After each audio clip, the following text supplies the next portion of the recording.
sportþátturinn með ykkur hérna á þessu mánudagskvöldi og já, þetta var Tina Turner en nú erum við komið með á línuna mikið meistara, það Benedikt Guðmundsson, körfuboltaþjálfari, hann einmitt að þjálfa núna fyrir norðan. Komdu blessa og sæll, höfðingi? Já, sæll og blessa. Hvernig hefur það hérna á Akureyri? Bara nokkuð gott, sko. Er það ekki? Jú, þetta Ertu... aðeins að venjast. Já, koma inn í menninguna þar? Já, eitthvað svona, eitthvað. Já. Og hvað er svona athyglisverðasta sem þú tekið eftir í sumar við Akureyringa? Já, Akureyringa sjálfa? Já. Ég hef svo sem ekki hitt á marga, en þetta þið vænsta fólk, það verður ekki annað sagt.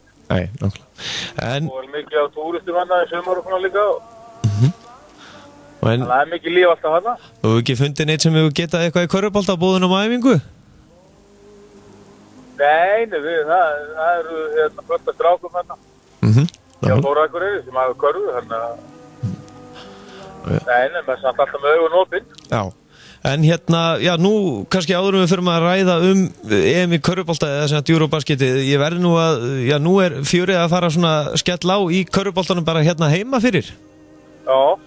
Og já, þið voru að byrja það ekki núna í fyrirtækjabikarnum? Jó, lengi bikarinn var að byrja í kvöld. Þannig að... Já, körfuboltatímabilið er bara að fara á stað. Já, og er ekki, já, menn, svona eins og maður kallar menn er að fá smalabrjálaði svona í sig? Já, það er nú svona kannski rétt rúmum mánuður í að Íslandsmóti byrja, en þessi æfingamót eru núna í fullu gangi, þannig að það er bara spennandi tíma framöndan. Tímabilið er að fara að byrja. Nákvæmlega.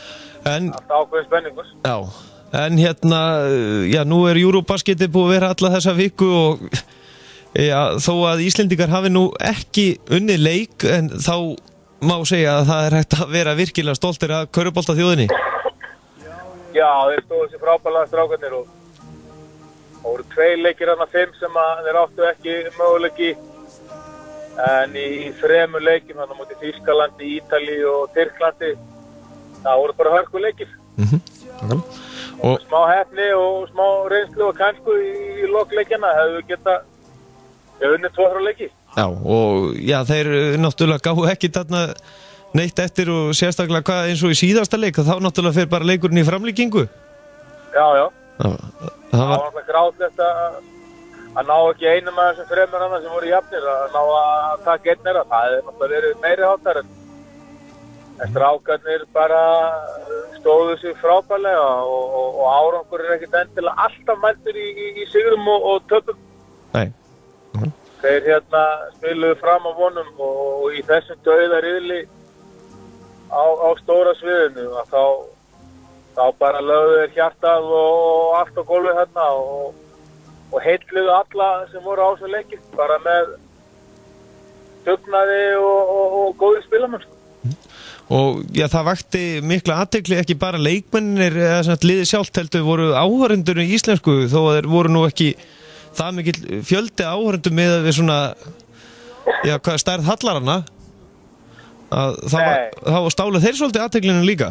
Já, voru mjög líflegir hann úti og kvöttu og trölluðu á böllunum og áttu náttúrulega síðan og bjöggu til þetta frábæra moment þarna eftir síðasta leikin. Sem að menni eftir að horfa tilbaka ókomin ár sem eitt svona flottasta momenti hjá körfuboltahreyfingunni ansi lengi. En fyrir þá sem mistu af því, hvað voru, já, þessi íslensku áhorfendur þá, hvað gerðu þeir sem mistu af? Það var einhver snillingur hérna sem að virðist hafa farið til forstöðu mannsins hérna í höllinni og fengið að tengja iPhone-in eða iPad eða eitthvað hérna í græðunar í höllinni og þarna var bara Óðinn Valdimarsson mætt með, já, það gangi ekki alltaf oftast undir nafninu, ég er komin heim. Sem við erum mitt að spila hérna undir.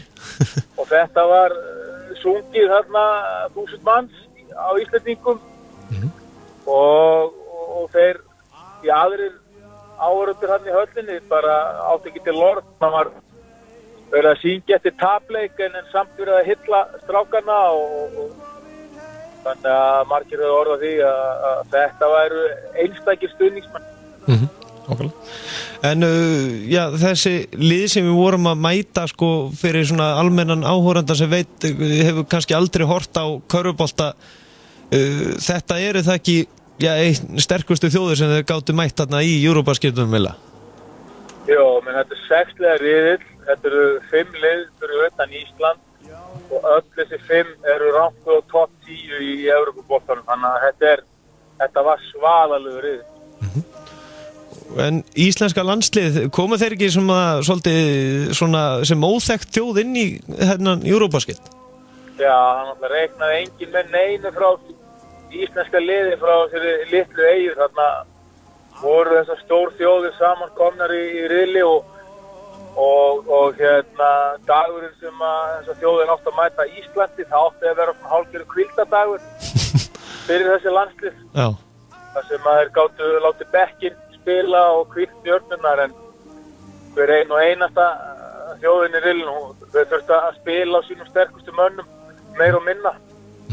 Og við erum að tala sterkustu mennina, þá erum við að tala Börn og Viski, Pák og Sál og bara NBA leikmenn, 2-3 í hverju liði, sko.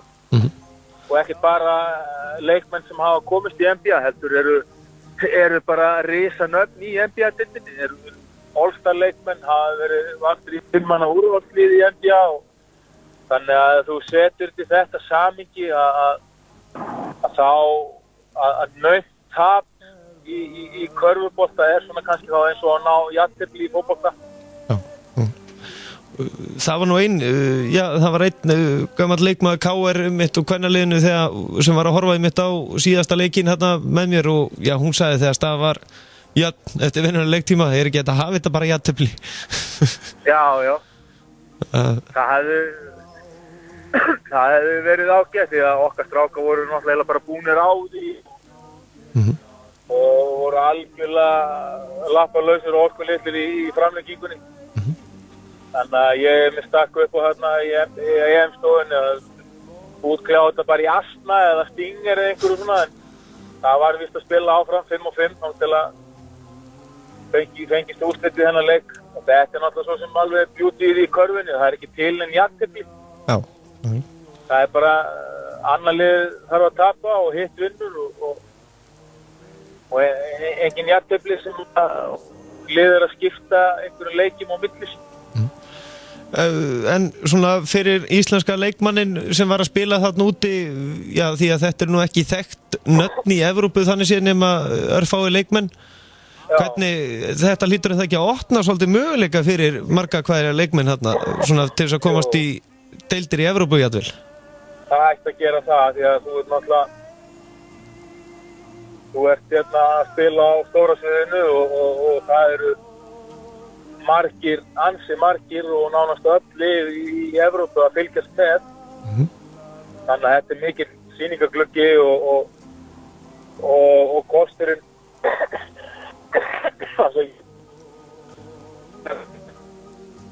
Ekkert mál. Ertu að það? Já. Þú ert ábyggilega að gera eitthvað sambandsleysi. Já, það grunaði mig.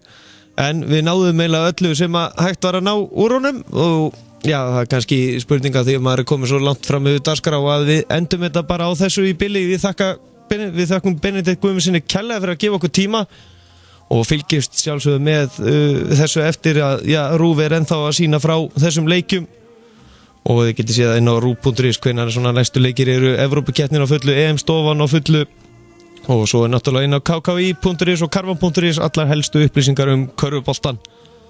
En ég ætla að kveðja ykkur í kvöld og við endum náttúrulega þáttinn á laginu Ég er komin heim sem var náttúrulega lygilegt að hlusta á áhorfendur íslenska landsliðsins þarna úti í Þýskalandi að syngja þetta eftir leikinn gegn Tyrkjum. En við ræðum meira Eurobasket og körfubolta í næsta þætti. Ég þakka ykkur fyrir hlustunni í kvöld og áfram sportið og njótið vikuna sem framundan er. Það er heilsuvika á Suðurland FM. Það er mikið til